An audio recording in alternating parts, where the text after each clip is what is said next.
l'émission Parole de femmes. Aujourd'hui et toute cette semaine, nous allons parler des objectifs parce que oui, mesdames, mesdemoiselles, nous sommes des femmes de destinée, nous avons des objectifs à atteindre et pour cela, nous avons une invitée. Bonjour Leslie, tu vas bien? Et bonjour les filles aussi, bonjour, vous allez bien? bonjour. On a le plaisir de recevoir Leslie avec nous aujourd'hui. Toi Leslie, t'es une coach, comme on appelle ça aujourd'hui. Oui. Et peut-être hier aussi, on appelle ça déjà comme ça.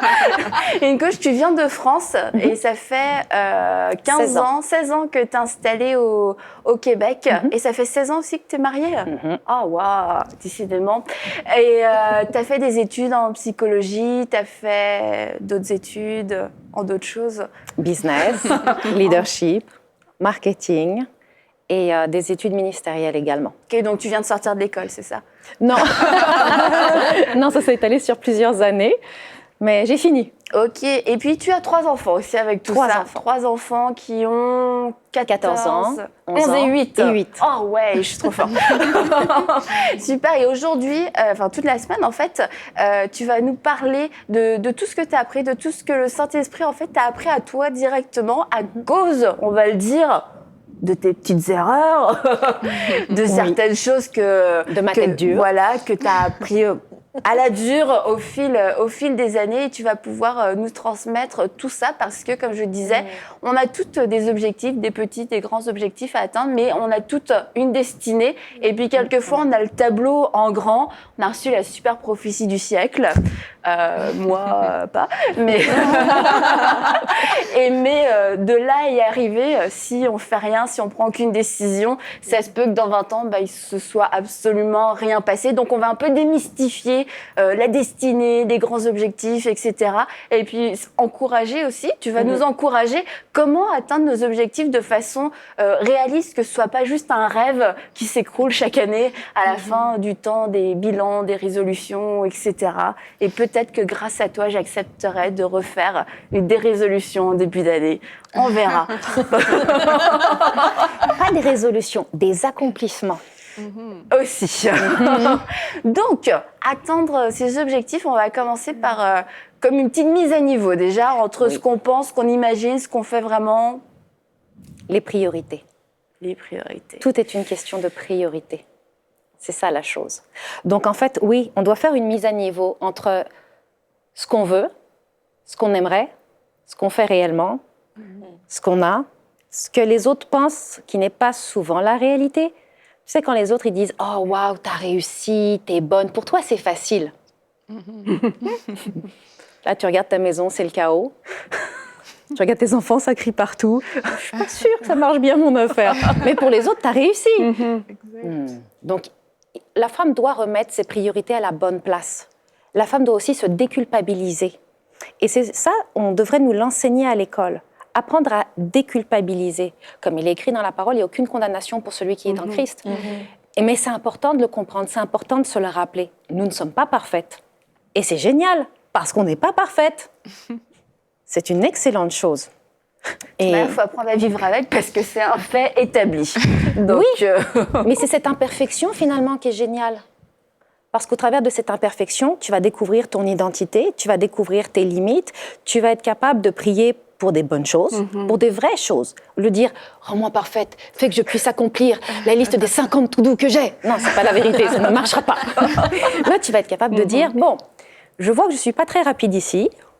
Peut-être que je dois revoir la stratégie d'action. Seigneur, j'ai besoin de plus de patience. » Ok. Tu changes tes priorités de prière aussi. Tu apprends aussi à mieux t'aimer. Parce qu'à force de tout le temps vouloir être parfaite, que ce soit dans l'église locale, que ce soit à notre travail, à la maison, partout, on oublie de s'aimer, on oublie de s'accepter. Sauf que la parole nous dit qu'on est créé à l'image et à la ressemblance de Dieu. Donc c'est là où tu dis, il y a des clashs énormes dans notre identité de femme. C'est vrai. Et il y a eu, j'ai un exemple de clash absolument parfait. On a ouvert notre première entreprise en 2004. Et le but, comme toute femme qui se met en affaires, c'est de se dire, je vais mettre en affaires pour être plus à la maison. Je vais voir mon mari, je vais voir les enfants, je vais être dans le ministère à l'église, ça va être génial, j'aurai du temps pour ma famille. Non. Non. Non. En fait, c'est là où tu tombes dans le piège. Et on devrait nous apprendre à ne pas être esclave des choses, à être, pas maître non plus des circonstances, mais à clairement comprendre pourquoi on fait ça et l'impact que ça va avoir. On pense justement dans nos priorités qu'on se met en affaire pour ces choses-là. Mais dans ma réalité, ça n'a pas été ça du tout.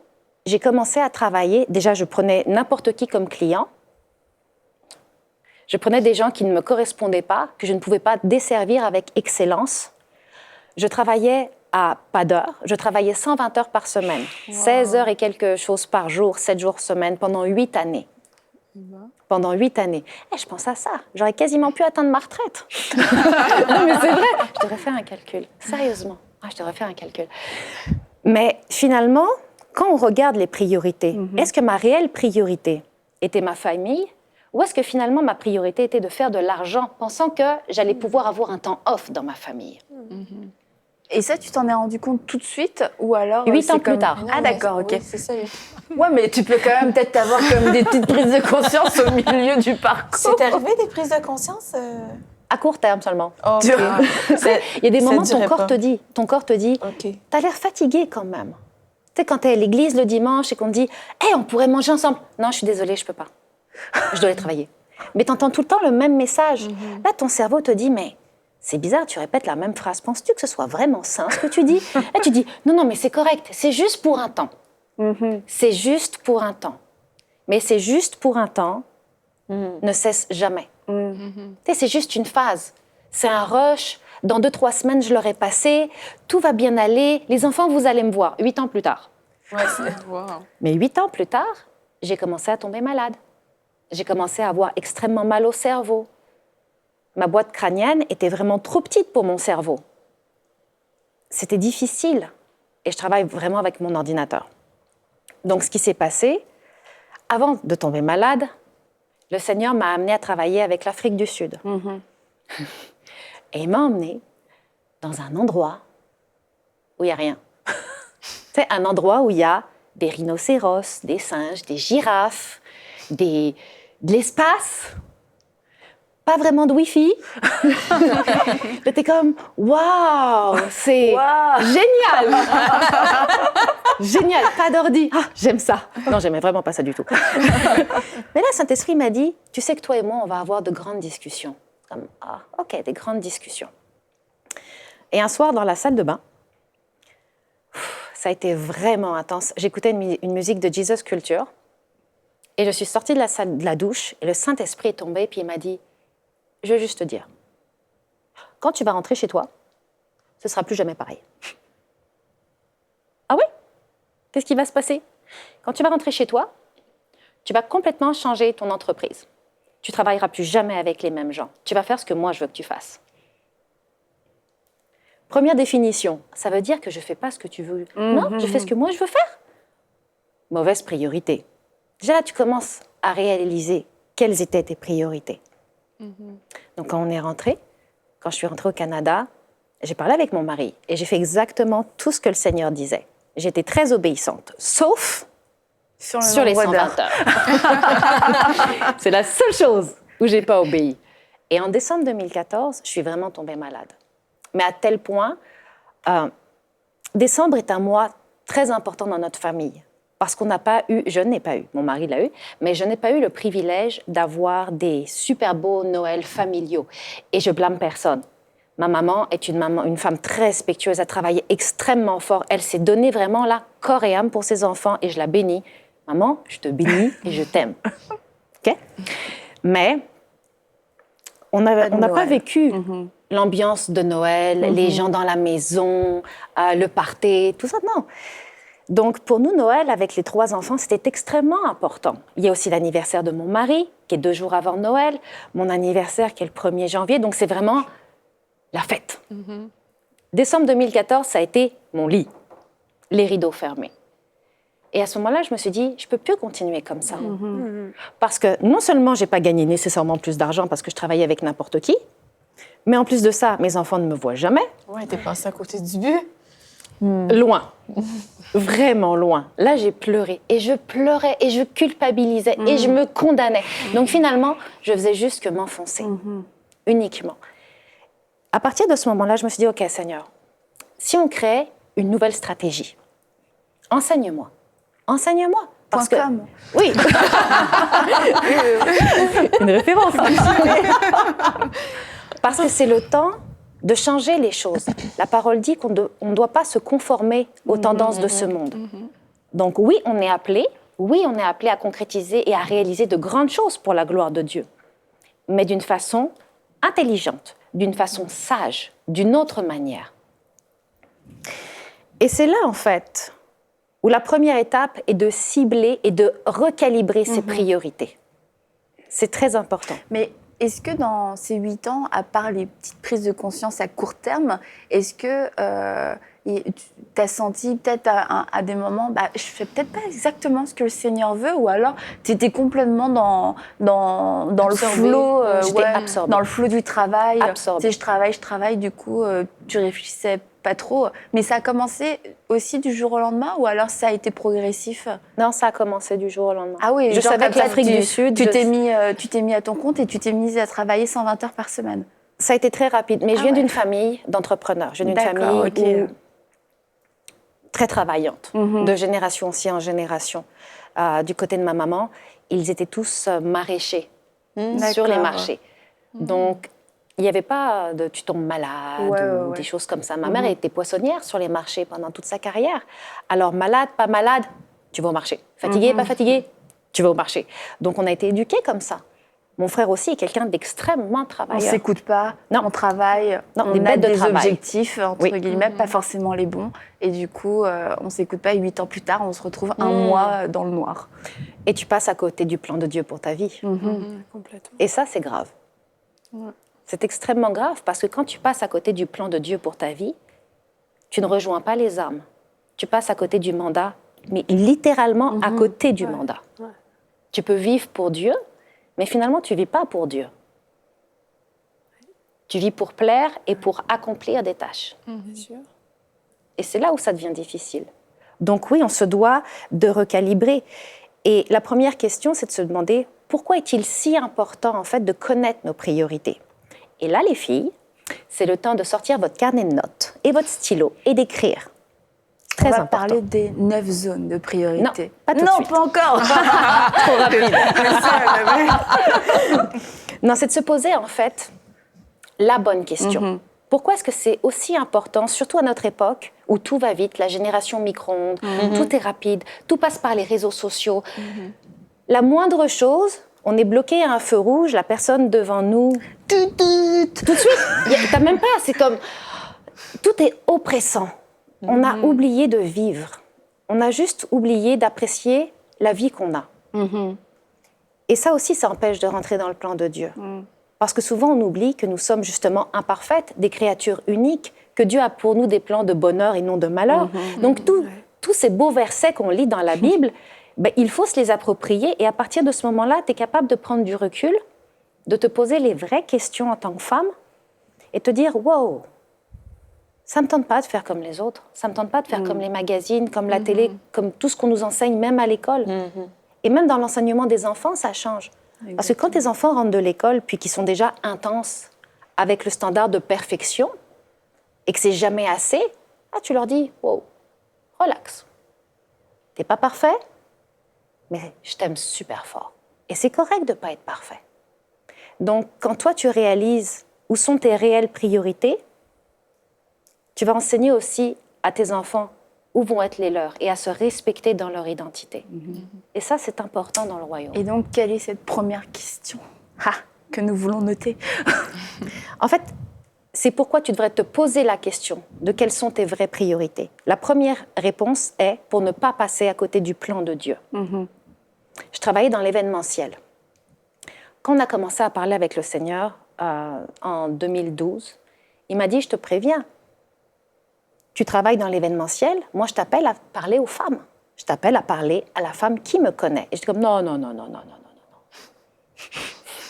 Oublie ça, je vais faire d'autres choses. » 120 heures par semaine. Et j'ai jamais parlé à la femme à ce moment-là qui connaissait le Seigneur. Donc j'étais vraiment dans le champ dans mon cas. L'autre raison, pourquoi connaître ses vraies priorités? Pour rester focalisé sur ce qui est le plus important. Ce qui est le plus important, c'est Dieu, la famille, les âmes. C'est pas l'église locale, c'est pas l'entreprise, c'est pas les études, c'est pas moi, c'est Dieu, la famille, qui inclut mon nom aussi, et les âmes. Mais d'ailleurs, tu avais quoi comme relation avec le Seigneur pendant ces 8 ans? Parce que 120 heures par semaine, ça laisse pas beaucoup de temps, tu vois, de qualité à part Seigneur. Je te dirais, je priais constamment pendant que je travaillais. J'écoutais des louanges. J'ai toujours écouté, du jour où je suis devenue chrétienne, la musique a eu un énorme impact sur ma vie. Donc j'étais tout le temps en train d'écouter de la musique, j'étais tout le temps en train de prier. Okay. Mais en même temps, tu sais, c'est comme quand tu as une adolescente rebelle dans la maison et que tu es tout le temps en train de lui parler, puis qu'elle te fait « oui, oui, oui ». C'était un peu ça la relation. Et c'était toi l'adolescente rebelle? C'était moi l'adolescente. Puis j'étais comme « oui, oui, oui, tu m'écoutes pas? Oui, oui, oui, oui, oui, je t'écoute, je vais faire ce que tu me dis. Plus tard. » À un moment donné, il a décidé que ça allait changer.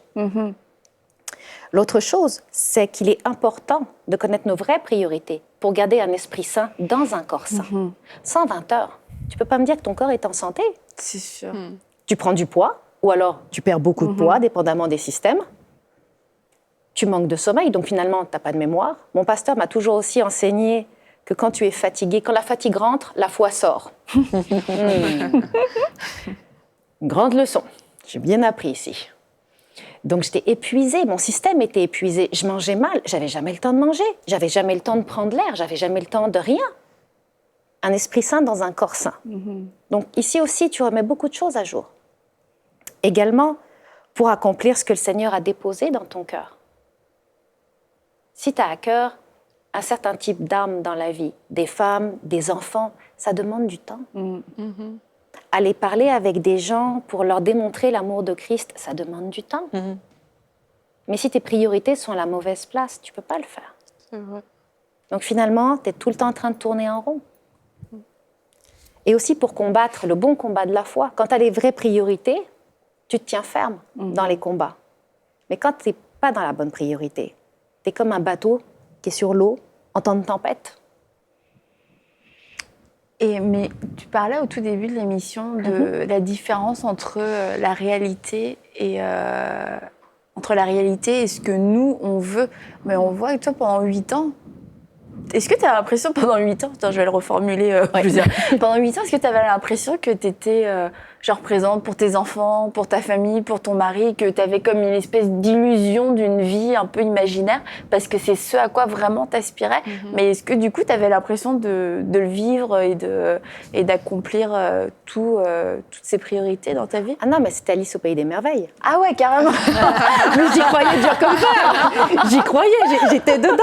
Je vivais un film. Et j'étais comme, oui, je suis prête, je suis là pour mes enfants. Ah, il y a une réunion à l'école. Ah, je pourrais pas y être, j'ai un client. Mais j'ai eu besoin d'une détox. J'étais addict. J'étais workaholic. Mais c'est grave, c'est une dépendance. Ah, quand mes yeux se sont ouverts, un mois dans le noir, t'as le temps de réfléchir. Et là, j'ai réalisé. C'est comme si que subitement, je sortais de ma vie et je la regardais comme un film. Et là, je me suis dit, waouh, sérieusement? C'est ça la vie? Non, c'est pas ça la vie. J'ai pas signé pour ça. J'ai pas signé pour ça. Moi, j'ai une question à te poser, Leslie, parce que quand tu es entraînée dans un tourbillon de travail comme ça, il faut quand même que tu aies un moteur. Alors, il y en a qui vont chercher l'argent, il y en a qui vont chercher la gloire, il y en a qui vont chercher un accomplissement. Et est-ce que tu peux mettre des mots sur c'était quoi ton moteur? Qu'est-ce qui te motivait à te ruiner la vie comme ça? Ça, pour moi, c'est un mystère. Est-ce que tu peux nous éclairer? On comprend pas. Il y a eu plusieurs choses. Ça dépendait des saisons. Au début, ça a été parce que je voulais passer plus de temps avec ma famille. Donc, cette liberté, la liberté, c'était ça. La première liberté chose. de pouvoir gérer ton temps, c'est ça? Oui, la liberté de pouvoir gérer mon temps, de pouvoir rester à la maison avec les enfants si je voulais. C'était ça la première motivation. Mais il y a eu d'autres choses. Après, il y a eu un moment, c'était la reconnaissance. Voilà. Parce que j'étais entrepreneur, je voulais que les gens me voient, je voulais avoir la visibilité. Parce que plus de visibilité, plus de contrats. Après ça, il y a eu le fait que je voulais m'affranchir et afficher pleinement mon identité. Donc, différemment des saisons, il y a eu des raisons, mais aucune n'était bonne. Parce que j'ai perdu finalement. J'ai perdu. Ok. Hors émission, tu nous avais dit que tu as connu le Seigneur en 2000, 2001 ? C'était en quelle année ? En 2004. En 2004. Oui. Comment est-ce que tu as vécu tes débuts dans la vie chrétienne avec tout ce tourbillon ? Parce que si je comprends bien, ça a été simultané. Oui. Ça a été extrême, là aussi, parce que... Non, mais tout a été extrême. Ouais. On a trouvé une église en janvier 2005. Ça prenait 1h15 à y aller en métro et en bus, aller et retour. On y allait 5 fois par semaine. Ah oui, ok. C'est genre extrême, en fait. On était passionnés, extrêmes. Donc, on nous disait, vous devez être là pour la prière. OK. Vous devez être là pour le culte. OK. Mais on était vraiment, et on n'avait pas d'auto. Enceinte, dans les tempêtes de neige, avec un bébé dans une poussette. À un moment donné, j'étais enceinte, j'avais un bébé au dos. Ah non, c'était intense, intense. Mais quand je suis tombée, je suis tombée. Ton mari, qu'est-ce qu'il disait là-dedans ? Elle le voyait pas. Tu le voyais pas ? C'est lui, et en fait, c'est resté une habitude. C'est lui qui faisait mes repas parce qu'il sait très bien que quand je suis absorbée par mon travail, j'ai pas faim, je mange pas. Et je peux passer au travers de ma journée sans manger. Sans manger. Alors il venait et puis il disait, bon, mange. Je te fais à manger quand même. D'accord. Et l'assiette restait là, puis je picorais. Mais l'assiette pouvait rester là pendant 4 heures. Ah ouais. Mauvaise priorité. Mais ce qui ressort de tout ce que tu nous dis, tu as été vraiment un cadeau de Dieu. Dieu est venu te chercher et c'était une grâce. Vraiment. Ah ouais. Hein, quand on connaît ton background, c'est une grâce. Et en fait, l'ennemi a réussi à trouver un moyen pour t'avoir quand même, dans le sens pour te piéger, pour t'empêcher de rentrer dans les plans de Dieu.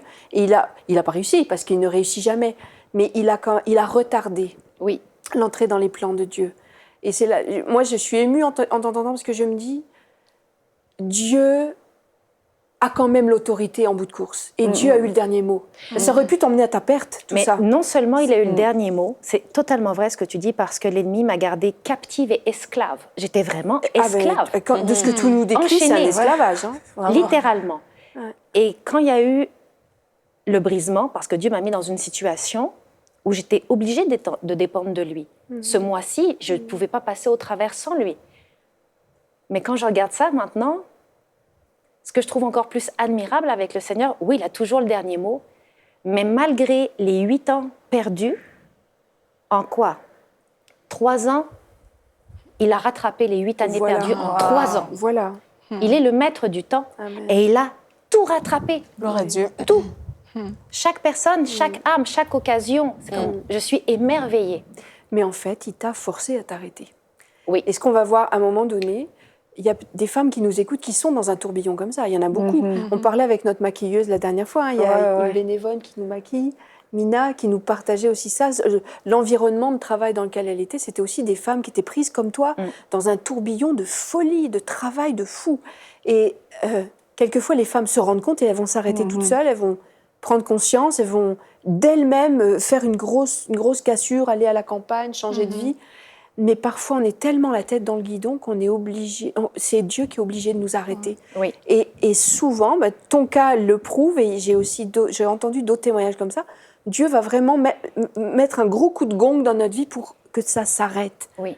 Parce qu'on est vraiment dans un esclavage, dans une addiction. C'est toi qui as fait des études de psychologie, tu vas peut-être pouvoir nous l'expliquer, mais j'imagine que dans le cerveau, il y a un phénomène d'addiction avec le travail, comme il peut y avoir avec une drogue. Comme avec le chocolat. Comme avec le chocolat, comme avec d'autres choses, ou la fumée de cigarette. Il y a vraiment, dans le cerveau, un besoin, et si tu t'arrêtes, tu as un gros vide que tu ne peux pas supporter. Et ça semble brutal, quelquefois, quand on entend les témoignages, la façon dont les gens sont arrêtés, et puis ça peut même quasiment faire peur, dans le sens wow, Dieu fait un truc horrible et tout, mais genre c'est Dieu qui a mis Leslie dans une chambre noire pendant un mois, mais en fait le truc c'est qu'il t'a mis comme dans une salle d'hôpital, et tu vois quelqu'un qui est en train de courir et qui va se faire arrêter par un camion, tu sais, c'est pas oh, tu sais, toi aussi tu vas courir et puis tu vas le reprendre de toutes tes forces et puis avec intensité parce que tu vois le danger et Dieu voit le danger. En fait, il voyait là le trou dans lequel t'allais et il a dû vraiment te rattraper. En fait, c'est pas ta santé, c'était des enfants, tout. C'était le dernier recours parce que je veux dire, c'est certain, tu as eu plein de signes. Il a essayé de te parler pendant 8 ans. J'avais vraiment il ne va pas agir radicalement. Non, il prévient. En fait, on se met un peu les pieds dans les plats. Qui m'interpelle, moi, c'est que là, toi, ton cas a pris 8 ans, mais pour des femmes qui, aujourd'hui, nous écoutent et qui sont peut-être dans une spirale, comment ce déclic peut arriver sans attendre le trou noir dans lequel... Comment le déclic peut en écoutant, arriver, en étant pas une ado rebelle. Mais justement... avec les 9 zones de priorité. Alors, les 9 zones, on va juste les énumérer, puis demain, tu vas peut-être pouvoir nous en parler un peu plus. Oui. Parce qu'il ne reste plus beaucoup de temps, donc vas-y. Donc, la santé, les finances, l'environnement, le plaisir, mais de l'amusement plutôt. Ouais. Carrière et appel, développement personnel, relations famille et sociale, spiritualité, donc notre relation avec le Seigneur et le couple. Ok, donc ça, c'est 9 zones de priorité qu'on doit identifier dans notre vie. Et puis, toi, ton petit conseil, la façon dont tu travailles avec ces zones de priorité, c'est qu'on les note, c'est ça ? On les note, mais demain, justement, j'apporterai l'autre fameuse question qu'on doit se poser. Ok, tu veux pas dire comment on les note? Mais tu les écris? Non, on les note, on s'auto-évalue, quoi. C'est ça que je voulais dire. En fait, oui, on s'auto-évalue. Et en fait, tout ce qui est noté en dessous de 5 devrait être une zone de priorité. Donc, si on considère que dans la relation, la spiritualité, notre relation avec Dieu, elle est so-so et puis qu'elle est à 5 ou en dessous de 5, sur 10? C'est sur 10, il faut sérieusement travailler dessus. Si tu trouves que tes finances sont assez bonnes, ok, arrête, calme-toi et va travailler sur les autres zones. Et puis, une des façons peut-être pour s'évaluer aussi, c'est de demander de l'aide à nos proches. Parce que quelquefois, comme tu disais, toi, tu étais dans un monde imaginaire. Oui. Je suis la mère parfaite, l'épouse parfaite. J'ai 50 heures dans la journée. Juste pour moi. Juste pour moi, je sais pas, Dieu m'a fait une grâce. Et c'est de pouvoir demander l'aide des autres, d'avoir un regard objectif et vrai sur notre situation. Ok, tu penses que tu es dans notre couple, le couple c'est un bon exemple. Toi, tu penses qu'on est où? Moi, j'ai l'impression qu'on est à 10 en perso. Et là, ton mari, écoute, je pense qu'on est plutôt dans le 3, mais 3, 4. À la critique. Ouais, voilà. Et puis parce qu'on peut mal s'auto-évaluer, puis à partir de là, encore une fois, nos priorités vont être biaisées. Donc de savoir demander de l'aide et puis accepter cette critique constructive de personnes qui nous aiment. Je tiens à le préciser, n'allez pas demander à des gens qui vous aiment pas, mais des gens qui vous aiment, qui recherchent votre bien. Et puis aussi de demander au Saint-Esprit de pouvoir vous dire clairement où vous en êtes dans chacun de ces domaines, dans ces 9 zones de priorité que vous avez vues. Et puis on se retrouve demain pour une prochaine émission de Paroles de Femmes avec Leslie qui va nous parler peut-être un peu plus des priorités. Puis on parlera de se prioriser. Oui, c'est un mot. Et de focuser, c'est un mot aussi. Sur nos priorités pour pouvoir atteindre nos objectifs. Donc, à demain pour une prochaine émission de Paroles de Femmes. Retrouvez toutes les émissions de Paroles de Femmes en intégralité sur www.emcitv.com. Cette émission est rendue possible grâce au précieux soutien des partenaires d'Enseigne-moi Canal International. Retrouvez tous nos programmes sur emcitv.com.